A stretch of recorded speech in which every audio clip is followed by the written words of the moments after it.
My dear students, आज हम study करेंगे क्लास 10th की एक पोएम जिसका नाम है the ball poem. NCERT first flight से लिया गया है क्लास 10th की। द बॉल पोएम इसको कंपोज किया जॉन वेरीमैन ने। थोड़ा सा इसमें देखते हैं, द बॉल थोड़ा सा सिंबॉलिकल है। ये सिंबलाइज करती है किस चीज़ को?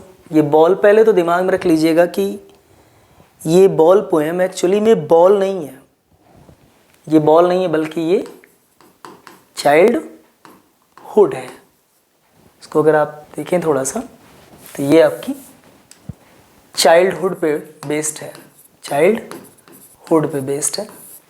क्योंकि जॉन वेरीमैन यहाँ पे थोड़ा सा एक तरीके से देखा जाए तो नॉस्टैल्जिक हो रहे हैं, क्योंकि उनको लगता है कि चाइल्डहुड जो है वो केयर फ्री होता है, बड़ा इनोसेंस से भरा होता है, बड़ी मासूमियत से भरा होता है। तो थोड़ा सा अपनी बैक लाइफ में जाते हैं और एक पोएम कंपोज उन्होंने किया हुआ है उसी के बारे में। इसमें बॉल जो है वो बचपन है और a boy loses a ball. तो बॉल, इसमें एक बॉय है जो अपनी बॉल को लूज़ करता है, मतलब बॉल खो देता है, यानी अब वो बॉय हो गया है। पहले वो चाइल्डहुड में था तो वो अपनी बॉल यानी अपनी चाइल्डहुड को खो देता है। He is very upset. अब ये ट्रांजिशन है चाइल्डहुड से किसकी तरफ हो जा रहा है? चाइल्डहुड से वो जा रहा है अडल्ट होने की तरफ बढ़ रहा है, उसका जो स्टेट है वो चेंज हो रही है। तो वो बहुत अपसेट है, जो चेंजेस आ रहे हैं उसकी लाइफ में। अब चूंकि चाइल्डहुड गया तो जिम्मेदारियां बढ़ती हैं। चाइल्डहुड में लोग बहुत ही ज़्यादा केयर फ्री होते हैं, चिंता मुक्त होते हैं, उन्हें परवाह नहीं होती। लेकिन जब बचपन जाता है तो जिम्मेदारियां कहीं ना कहीं शोल्डर पे आनी शुरू हो जाती हैं। तो अचानक से जो ट्रांजिशन होता है, जो चेंजेस आते हैं, उसको लोग एक्सेप्ट नहीं कर पाते। तो एक्सेप्ट जब नहीं कर पाते तो बहुत परेशान महसूस करते हैं। तो कुछ ऐसा इस बच्चे के साथ हुआ है। और ओवरऑल ये मैसेज अभी देखिएगा कितना डीप हो जाएगा जैसे जैसे पोएम आगे बढ़ेगी। तो बच्चा बहुत अपसेट है। A ball doesn't cost much. Ball की कीमत ज़्यादा नहीं है, doesn't cost much, nor is it difficult to buy another ball. और ना ही ये डिफ़िकल्ट है कि दूसरी बॉल खरीदी जा सकती है। Why then is the boy so upset. फिर रीज़न क्या है कि बच्चा इतना अपसेट क्यों है? अब देखते हैं। लिखा है कि यहाँ पर कि read the poem to see what the poet thinks has been lost. अब यहाँ पर आपको पढ़ना है कि अगर आप वो बॉल से सोचेंगे जो बॉल हम सब कंपेयर करते, हम सब समझते हैं, तो वो तो बॉल मार्केट में मिल जाएगी, उसकी ज़्यादा कॉस्ट भी नहीं है, इजीली आप उससे खरीद सकते हैं। लेकिन यहाँ पे आगे की लाइन क्या कर रही है? To see what the poet thinks has been lost. क्या खोया है, इसको बारे में पोएट क्या सोचता है। And what the boy has to learn from the experience of losing something. और यहाँ पर जो बॉय है वो जब कोई चीज़ खोता है तो उससे क्या एक्सपीरियंस गेन करता है। देखिए, हमारी लाइफ में कोई भी चीज़ हमको जब मिलती है तो हम उसे किसी न किसी दिन खोते हैं उसको।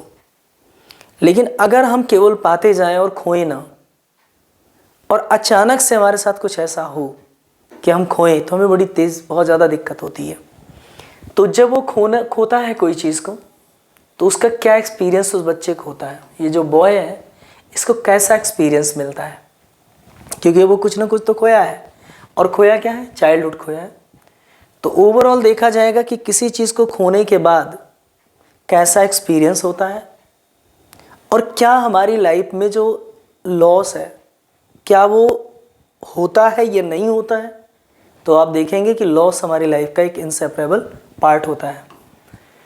अब यहीं से पोएम को पढ़ते हैं।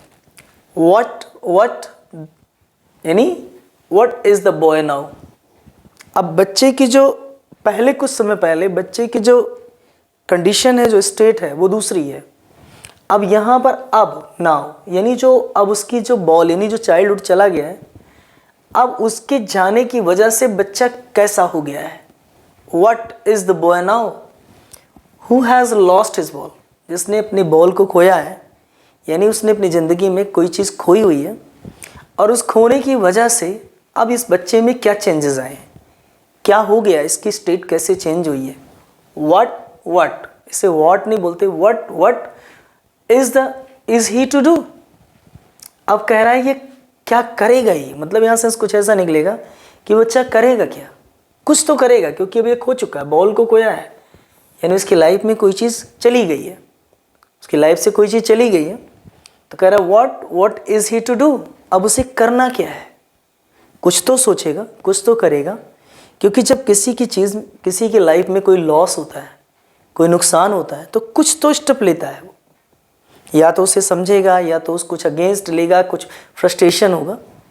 तो जब ये लॉस हुआ तो अब ये करेगा क्या, I saw it go merrily bouncing, I saw it go merrily bouncing, मतलब मैंने, इट मीन्स बॉल, अब ये जो बॉल चली गई कैसी गई, merrily बाउंसिंग, यानी जब वो चीज़ लॉस हुई, जब इस बच्चे के हाथ से वो चीज़ निकली, तो जो चीज़ गई वो merrily गई, यानी चाइल्डहुड चला गया, उसने इस बच्चे की परवाह नहीं करी, चाइल्डहुड चला गया, यानी जो चीज़ लॉस हुई है वो क्या हुआ, merrily bouncing down the street, बड़े हैप्पीनेस में खुशी खुशी जंप करती हुई कहाँ चली गई, स्ट्रीट में चली गई, गली में गई। अब देखिए जो चीज़ इस बच्चे के हाथ से जा रही है वो कैसे जा रही है, merrily बाउंसिंग जा रही है। अब यहाँ पे देखिए व्हाट एंड व्हाट, ये दो बार, इधर पहली लाइन, इधर और इधर, तो ये बोला गया कि ये कौन सा लिटरेरी डिवाइस बना, एनाफोरा, ये आपका एनाफोरा है। तो कह रहा है कि what is the boy now who has lost his ball, what, अब यहाँ पे रिपीटेशन है, ये दोनों आगे रिपीट हो रही हैं, तो रिपीटेशन हो गया। तो अब कह रहा है आई साइट को merrily बाउंसिंग, अब बॉल को बाउंसिंग करते हुए भी merrily, पर्सोनिफिकेशन है ये, क्योंकि यहाँ पर पर्सोनिफाइड कर रहा है, वो पर्सोनिफाइड कर रहा है, तो ये पर्सोनिफिकेशन है, बाउंसिंग करते हुए जा रही है, गली में जा रही है, and then merrily over there it is in the water, अब it is in the water, और वहाँ से merrily जंप करते हुए अब ये कहाँ चली गई है, इन द वाटर। अब आप सोच रहे होंगे कि इन the water, in the water पानी में गई तो वापस आ सकती, नहीं, इन द वाटर का मतलब अब वो गई, मतलब अब वो परमानेंटली चली गई, मतलब रिकवरी उसकी पॉसिबल नहीं है। In the water, no use to say O there are other balls, अब अगर मैं कहूँ कि, अब पोएट कहता है कि अगर मैं ये कहूँ कि ओ देयर आर अदर बॉल्स, तुम्हारा ही नहीं और भी लोगों का बचपन है, और भी लोगों का बचपना चल रहा है, तो दूसरे लोगों के बचपने से इस बच्चे का क्या लेना देना, इस लड़के का क्या लेना देना, इसका कहने का कोई बेनिफिट नहीं है। Oh there are other balls, कि ये अगर मैं कह दूं कि कोई और भी बॉल्स हैं, हालांकि एनसीईआरटी ने उसको नीचे दिया हुआ है कि ये कहना कोई फ़ायदेमंद नहीं है, उसका कहना है कि बॉल की कोई इंपॉर्टेंस नहीं है, क्योंकि बॉल मिलेगी और वो चली जाएगी, जबकि ये है कि कह रहा है oh there are other balls, no use to say, अगर कोई उससे कहता है, यानी पोएट कह दे कि बच्चे बहुत सारी बॉल्स हैं, क्यों परेशान हो, तो कह रहा है कि नो यूज़, इसका कोई बेनिफिट नहीं है। मतलब क्यों ऐसा कह रहा है, क्योंकि इस समय जो कंडीशन है बच्चे की वो अंडरस्टैंडेबल नहीं है, वो मतलब वो कोई चीज़ अगर आप समझाना भी चाहें तो समझेगा नहीं वो, क्योंकि उसने कुछ खोया है, और जो उसने खोया है इस समय जो स्टेट ऑफ माइंड चल रहा है वो खोने का है, इस समय दिमाग में उस समय कोई चीज़ खोई हुई है उसके बारे में सोच रहा है।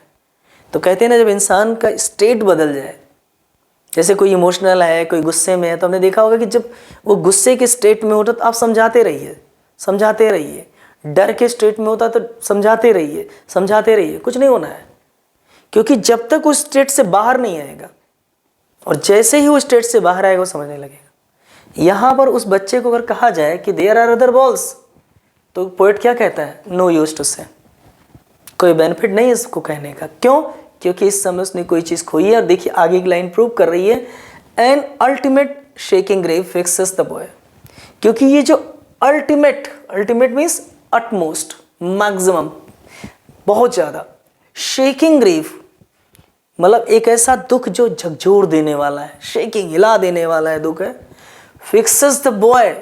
अब यहाँ देखिए एक तरफ तो शेकिंग कर रहा है, उधर fixes the boy as stands rigid trembling, खड़ा तो है बड़ी मजबूती से लेकिन तब भी कांप रहा है, ऑक्सीमोरॉन यहाँ पर, स्टैंड्स, यहाँ स्टैंड्स कैसे है, रिजिड, लेकिन कर क्या रहा है, ट्रेम्बलिंग, तो यहाँ पर भी एक लिटरेरी डिवाइस काम कर रही है और वो है ऑक्सीमोरॉन। तो वो कह रहा है कि N ultimate shaking grief fixes the boy. तो एक बहुत ही ज़्यादा सुप्रीम लेवल का जो दुख है, ग्रीफ मीन्स दुख है, जो सौरव है, उस बच्चे को अपनी ग्रिप में ले लेता है, अपनी जकड़ में ले लेता है और उसकी वजह से वो एकदम बिल्कुल मजबूती से खड़ा तो जरूर है लेकिन वो कांप रहा है।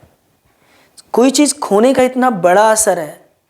सोचिए अगर हम कोई चीज़ खोए ना तो अचानक से कोई चीज़ हो तो कितना बड़ा सदमा लगता है, कितनी बड़ी प्रॉब्लम्स होती हैं। शायद इसीलिए लिखा है कि शायद बच्चे ने पहली बार कोई चीज़ खोई है जो इस तरीके से उसके साथ ये इम्पैक्ट पड़ रहा है। तो as he stands rigid trembling, अब ये कांप रहा है, खड़ा भी है, staring down all his young days into the harbour. अब वो बॉल कहाँ चली गई? पानी में चली गई, मतलब परमानेंटली बॉल चली गई, यानी चाइल्डहुड गया। अब वो चाइल्डहुड से जुड़ी उसकी क्या थी? यंग डेज थी। अब वो अपने बचपन की यादों में, बचपन के दिनों को याद कर रहा है, देख रहा है कि वो कहाँ गई? हार्बर, यानी बंदरगाह जहाँ पे पानी है, harbour where his ball went, जहाँ पे उसकी बॉल चली गई है। मतलब वो बॉल अब बचपन के दिन वापस नहीं आ सकते, अब वापस नहीं आ सकते। तो कह रहा है कि अब उसको स्टेयरिंग घूर के एकटक करके देख रहा है, अपने सारे बचपन के दिनों को, उन बचपन के दिनों को याद कर रहा है। जैसे वो बॉल बचपन है, चाइल्डहुड है, तो उसमें जुड़ी जितनी यादें हैं इतना ज़्यादा वो अटैच्ड है, इतना ज़्यादा अफिक्स्ड है, वो इतना ज़्यादा उसका कनेक्शन है कि पूछो ना। His ball went I would not intrude on him.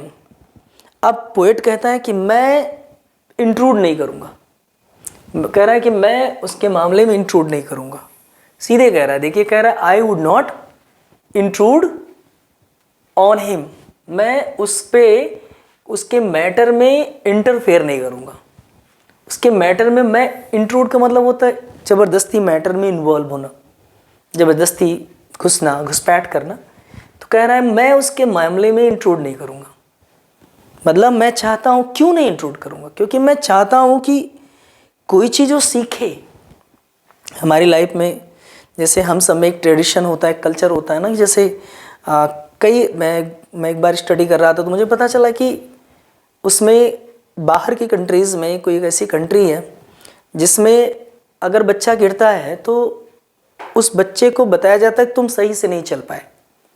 और हम लोगों की कंट्री में क्या होता है कि जब बच्चा गिर पड़ता है तो मजाक मजाक में, हंसी हंसी में हम पेरेंटिंग कैसे करते हैं? ज़मीन को मारने लगते हैं, अरे चींटी मर गई, ज़मीन गंदी है, चेयर गंदी है, मेरा बेटा बहुत अच्छा। तो हम बच्चे को कंसोल करते हैं तो बच्चा ये सोचता है कि मेरी इसमें फॉल्ट नहीं है, इसमें जो है ओवरऑल फॉल्ट इसमें ज़मीन की है, लैंड की है, अर्थ की है। तो कहीं ना कहीं परसेप्शन बना लेता है कि मेरी गलती नहीं है। लेकिन यहाँ पे पोएट बहुत अच्छी बात कर रहा है कि मैं इसको नहीं, इसके मामले में इंट्रूड नहीं करूँगा, मैं इसके मामले में इंट्रूड नहीं करूँगा। क्यों नहीं इंट्रूड करूँगा? रीज़न है, मैं चाहता हूँ कि खुद से वो लॉस को समझे, खुद खोज, मतलब समझे कि कोई चीज़ खोने का मतलब क्या होता है, उसका एक्सपीरियंस क्या होता है। मैं जाऊँ और कह दूँ ये डाइम ले लो, अनदर बॉल, दूसरी बॉल ले लो, और अगर मैं करता भी हूँ तो वर्थलेस है, इसकी कोई कीमत नहीं है। क्यों? क्योंकि आप भी जानते हैं कि इससे क्या होगा। ये जो डाइम है ये क्या है? ये डाइम क्या है? कॉइन है, सिक्का है, मनी है। ये इससे बॉल देखिए, कोई चीज़ आप पैसे से जो चीज़ खरीदते हैं वो चीज़ तो आती है, लेकिन उसकी जो अंदर वैल्यू होती है वो वैल्यू आप उसको नहीं खरीद सकते पैसे से। जैसे अब ये कह रहा है कि इज़ वर्थलेस, मैं उसे एक डाइम दे दूँ और कह दूँ दूसरी बॉल, लेकिन ये सब यूजलेस है। Now he senses his first responsibility. अब वो अपनी पहली जिम्मेदारी समझता है। फर्स्ट रिस्पॉन्सिबिलिटी, कैसी जिम्मेदारी? क्योंकि अब वो लॉस को समझेगा, लॉस को समझने की रिस्पॉन्सिबिलिटी समझता है। क्योंकि अभी तक लॉस को समझता नहीं था वो, अभी तक उसका बचपन था ना, केयर फ्री लुक था, बिल्कुल इनोसेंट फेस थी, बिल्कुल एकदम मासूमियत, बिल्कुल केयर फ्री, चिंता मुक्त जिंदगी थी। अब वो किसी चीज़ को खोने को समझता है। तो now he started to understand loss. अब यहाँ देखिए, अब ये कह रहा है कि फर्स्ट रिस्पॉन्सिबिलिटी समझता है इन अ वर्ल्ड ऑफ पोजीशन। और ये जो वर्ल्ड है ये मटेरियलिज्म से फिल्ड है। मटेरियलिस्टिक जो चीज़ें हैं ये जो संसार है संपत्ति का संसार है, इसमें प्रॉपर्टी मटेरियल सब भरे पड़े हैं, इसी की दुनिया है और इसमें चीज़ें मिलेंगी और चीज़ें हाथ से निकलेंगी भी। तो अब ये लड़का समझता है, क्या कहता है, पीपल विल टेक बॉल्स, यानी लोग बॉल को पाएंगे, बॉल लोगों को मिलेंगी, बट क्या होगा, balls will be lost always. Little boy, छोटे बच्चे, बॉल हमेशा खो जाएगी। कौन ऐसा है जिसको बचपन नहीं मिलेगा? Everyone will obtain childhood, but after some time, no doubt, transition phase will come, and after that, वो childhood से boy की तरफ, adult होने की तरफ बढ़ेगा, कहीं ना कहीं adolescence की तरफ बढ़ेगा वो। And लिखा है कि little boy, no one buys a ball back, कोई बॉल को दोबारा नहीं खरीदता। क्यों नहीं खरीदता? क्योंकि खरीद ही नहीं सकता वो, क्योंकि चाइल्डहुड दोबारा कैसे आएगा? क्यों? खरीदना, चाइल्डहुड नहीं आ सकता खरीदने से। क्यों? मनी इज एक्सटर्नल, क्योंकि मनी खरीदने का काम करता है और मनी हमेशा एक्सटर्नल है। और एक्सटर्नल चीज़ों की जो स्ट्रेंथ होती है वो एक्सटर्नल लेवल पे होती है। जैसे कहते हैं ना कि इंसान पैसों से फूड लाता है, मील खरीदता है, लेकिन वो कभी भूख यानी हंगर, जो मतलब स्ट्राइविंग होती है, जो भूख होती है, वो नहीं ला पाता। इसी तरीके से लोग जो है बेड खरीदते हैं, बिस्तर खरीदते हैं, बट स्लीप नहीं खरीद पाते, क्योंकि हंगर हो, स्लीप हो, कंटेंट हो, ये सारी चीज़ें क्या है, इंटरनल हैं। और मनी हमेशा अटैक करता है, हमेशा अपनी स्ट्रेंथ कहाँ शो करता है, एक्सटर्नल है, एक्सटर्नल चीज़ों पर स्ट्रेंथ शो करता है। लेकिन हैप्पीनेस हो, काइंडनेस हो और कंटेंटमेंट हो, या फिर आप स्लीप हो, हंगर हो, ये सब चीज़ें अब्स्ट्रैक्ट हैं, इन पे मनी का कोई भी रूलिंग नहीं हो सकती। इंसान कभी भी पैसों का यूज करके इन सारी चीज़ों को नहीं ला सकता। बाहरी चीज़ है पैसा, बाहरी चीज़ खरीदता है। और फिर कहता है कि money is external, he is learning. अब वो लड़का सीख रहा है। Well behind is desperate eyes, इस समय काफ़ी निराश दुखी आंखें हैं उन्हीं मतलब आंखें भरी हुई आंसुओं से सीख रहा है। वो क्या सीख रहा है? The epistemology of loss. इस समय लॉस का जो नॉलेज, लॉस का जो विज्ञान है, यानी खोने का जो विज्ञान है, एपिस्टेमोलॉजी यानी जो खोने का विज्ञान है, यानी नुकसान होने का जो विज्ञान है, उसको सीख रहा है कि लॉस का भी अपना एक नेचर होता है। In this world we will get things no doubt, but we will lose them. हम उन्हें खोएंगे, हम उन्हें अपने हाथ से जाने देंगे, चाहेंगे भी तो नहीं रुकेगी वो, क्योंकि ये वर्ल्ड जो है ना, ये आना और जाना दोनों चीज़ों से जुड़ा हुआ है। तो ये कह रहा है कि लॉस इनसेपरेबल पार्ट है, हमारी लाइफ का लॉस इनसेपरेबल पार्ट है। अगर हम चाहें भी तो हम, ऐसा नहीं है कि हम खोएंगे नहीं। No doubt one day we will lose something, and how to stand up. और ये भी सीख रहा है कि कैसे इन सबको फेस करना है। Because when you lose something, अगर कोई चीज़ हम खोते हैं तो कहीं ना कहीं हमें उसे बेयर करना, हमें उसे स्टैंड करना सीखना होगा।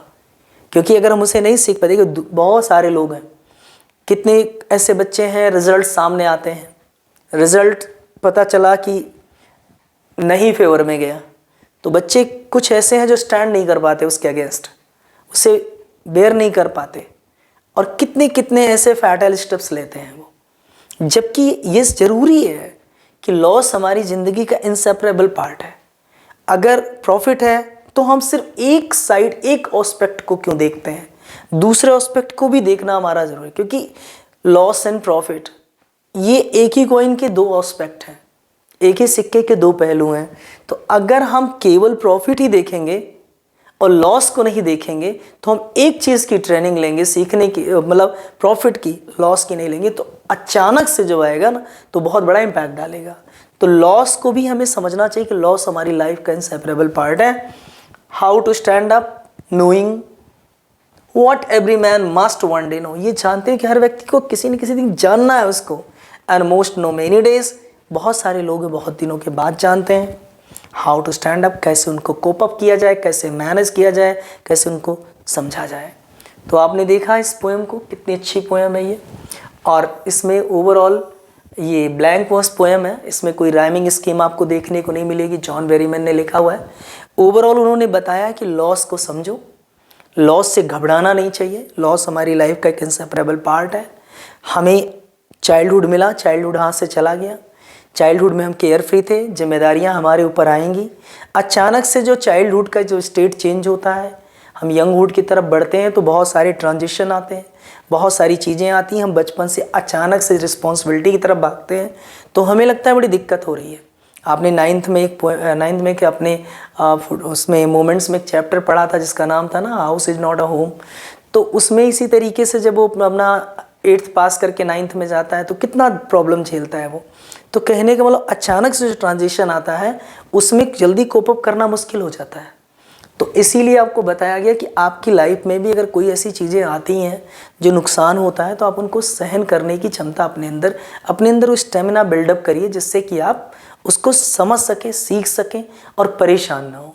क्योंकि अगर कहीं ना कहीं अगर प्रॉफिट है तो लॉस भी है, गुड है तो बैड भी है, तो कहीं ना कहीं इन विरोधाभास से ही ज़िंदगी चलती है।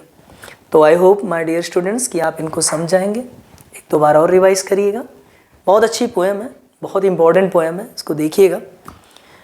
Thank you for watching this video.